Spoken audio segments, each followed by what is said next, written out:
ममता कालिया जी का उपन्यास सपनों की होम डिलीवरी एपिसोड 12। घर छोड़ने से पहले कुछ ज़रूरी बातें गगन को बतानी समझानी आवश्यक थी, लेकिन एक क्या 3-4 दिन बीत गए। गगन का कोई अता पता नहीं था। उसका मोबाइल भी लगातार बंद मिल रहा था। रुचि को नए सिरे से चिंता होने लगी। गगन के साथ कहीं कोई अनहोनी तो नहीं हो गई। वह किससे पूछे, कहाँ जाए। घर में मनहूस अकेलापन था और सन्नाटा। पिछले 8 महीने से रुचि को परिवार की आदत पड़ गई थी। सर्वेश के साथ में उसे दोस्त, हमदम और सलाहकार की तिहरी उपस्थिति मिलती थी। वर्ली में तो यह सानिध्य था ही। जब वह ओशिवरा आ जाता तब तो उन दोनों का हनीमून मन जाता। पिछले कई महीने से गगन का साथ रहा। उसके होने से घर लौटना, घर में पैर फैलाकर बैठना रुचि को अच्छा लगने लगा था। वह बाई से कहकर नई नई सब्जियां बनवाती और आग्रह से बेटे को खिलाती। यह समस्त पारिवारिकता इस वक्त घर से गायब थी। रुचि वार्डरोब खोलकर बार बार देखती। जिन 2 लोगों के कपड़ों से यह भरी थी, दोनों यहाँ नहीं थे।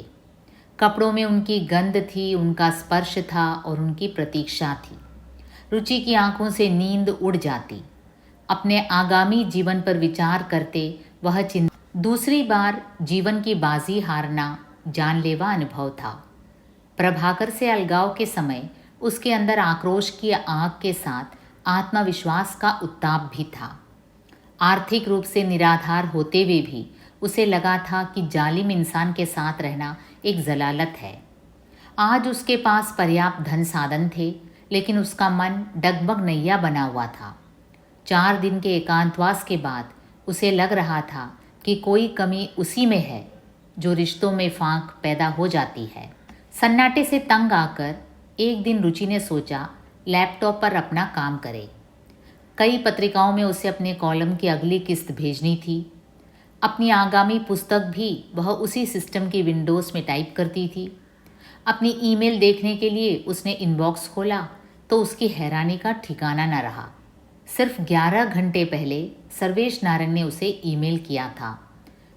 धड़कते मन से रुचि ने नारंग पर क्लिक किया। लंबा सा खत था, हिंदी अंग्रेज़ी मिला हुआ। सर्वेश ने लिखा था, डियर रुचि, अब तक तुम्हारा गुस्सा उतरा या नहीं? मेरे सामने एक नया सवाल खड़ा हो गया है। 2 रोज़ पहले मैं घर के सामने की झुग्गी बस्ती में चरस और गांजे के अड्डे का पता लगाने गया था। मेरे साथ 2 लोग और थे। पहले तो कोई कुछ बता ही नहीं रहा था। जब हम निराश होकर लौटने की सोच रहे थे, एक 9-10 साल के लड़के ने पास आकर इशारा किया कि पीछे वाली झुग्गी में जाओ। वह कुख्यात क्रिमिनल काजिम लंगड़े का अड्डा था। वहाँ उस वक्त भी कई ग्राहक बैठे हुए नशा कर रहे थे। हमने ऐसा दिखाया जैसे हम भी ग्राहक हैं, लेकिन काजिम ताड़ गया। उसने उठकर हमें हकाला, जाओ भाई, यहाँ खाली पीली गर्दी नहीं लगाना, मेरे पास कुछ नहीं है। मैंने उसी की बोली में कहा, सिंगल का डबल देंगे बॉस। काजिम उस पर भी नहीं माना, मेरे पास कुछ भी नहीं है। तभी वहाँ बैठे लोगों में एक लड़का बेंच से लुढ़क कर ज़मीन पर गिर गया और पेट पकड़कर चिल्लाने लगा, मेरे पेट में आग लग गई, आग लग गई। लड़का बुरी तरह हाथ पैर पटक रहा था। मैंने उस पर ध्यान दिया। मुश्किल से 17-18 का लग रहा था। सिर पर घुंघराले बाल थे। उसका गोरा रंग मैला लग रहा था। जीन्स और टी-शर्ट भी कई दिन पुराने लग रहे थे। रुचि, उसे देखकर मुझे एकदम अंश का ध्यान हो आया। काजिम ने पास जाकर उस लड़के को झिड़का, इधर मैं खाली पीली ड्रामा दिखाना नहीं मांगता, फुट लो लॉकर। मैंने कहा, इसे डॉक्टर को दिखाओ, यह बीमार है। काजिम ने कहा, मेरे को क्या मालूम कौन है यह। हमारे एक साथी ने कहा, मैं डॉक्टरी जानता हूँ, सर्वेश जी इसे यहाँ से बाहर निकालें।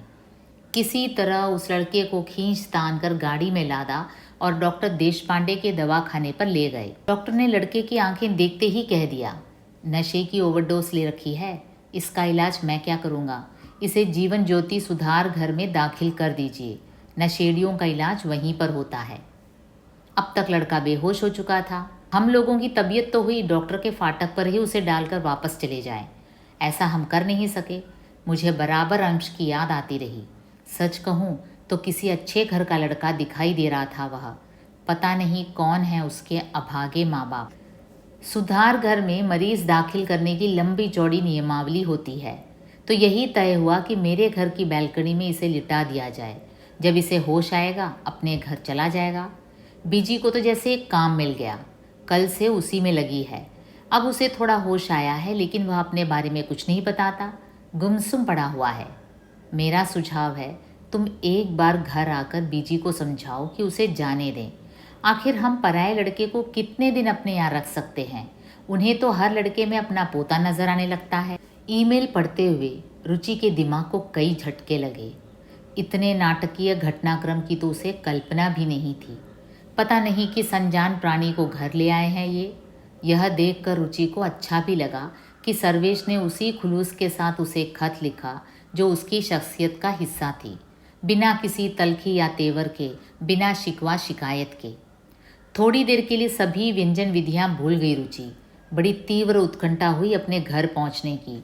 उसने गाड़ी की चाबी और पर्स संभाला और ड्राइवर से जाकर कहा, जल्दी चलो वर्ली। प्रभा देवी पर हमेशा की तरह ट्रैफिक रुका हुआ था। रुचि ने ड्राइवर से कहा, मैं भीड़ पार करके टैक्सी लेती हूँ, तुम घर पर आ जाना। प्रभा देवी पर हमेशा की तरह ट्रैफिक रुका हुआ था। रुचि ने ड्राइवर से कहा, मैं भीड़ पार करके टैक्सी लेती हूँ, तुम घर पर आ जाना। ड्राइवर पवार बुजुर्ग और तजुर्बेकार था। उसने कहा, मैडम तसल्ली रखिए, रोज़ जाम लगता है तो रोज़ खुलता भी है, उतने ही टाइम में आप पहुँच जाएंगी। अंततः जब रुचि मार्कंडेश्वर मंदिर के पीछे हैप्पी अपार्टमेंट्स के चौथे माले पर पहुंची, उसने देखा घर का द्वार खुला पड़ा है। वह सीधी अंदर पहुंची। बैठक में कोई नहीं था। सुबह के अखबार बेतरतीब पड़े हुए थे। बीजी के कमरे से आवाज़ें आ रही थी। सबसे पहले मंदा ने उसे देखा। मेम साहब आ गई, उसने खुशी से कहा। सर्वेश बीजी के कमरे से निकल कर आया। एक पल रुचि और सर्वेश एक दूसरे को देखते रह गए। सर्वेश ने आगे बढ़कर रुचि के दोनों हाथ थाम कर कहा, आओ अंदर आओ ना। बीजी कमरे में तख्त पर बैठी थी। उनके हाथ में खाने की थाली थी। कुर्सी पर कोई लड़का बैठा हुआ था जिसे बीजी रोटी का कौर बनाकर खिला रही थी। भूख किद्दा नहीं है तेनू, खाएगा तभी सेहत बनेगी ना तेरी। रुचि ने बीजी को नमस्ते की और एक नज़र लड़के पर डाली तो स्तंभित रह गई। यह उसका बेटा गगन था जिसे बीजी इतने इसरार से खिला रही थी। गगन माँ को आया देखकर ठगा सा खड़ा हो गया। गगन ने झुककर माँ के पैर छुए और कहा, मम्मा मुझे माफ़ी दे दो, मैं आपका कपूत हूँ। सर्वेश सारी परिस्थिति समझ गया।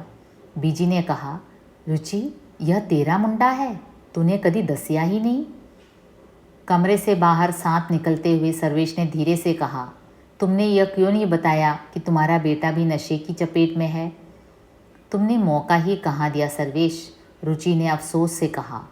मुझे तो इसमें अंश दिखा, इसलिए चरस के अड्डे से उसे उठा लाया। सर्वेश ने विस्तार से 2 दिन का घटनाक्रम बयान किया। रुचि ने कहा, तुमने इसे जीवनदान दिया सर्वेश, मैं जीते जी यह बात कभी नहीं भूलूंगी। इसे लेकर अब मैं चलूं?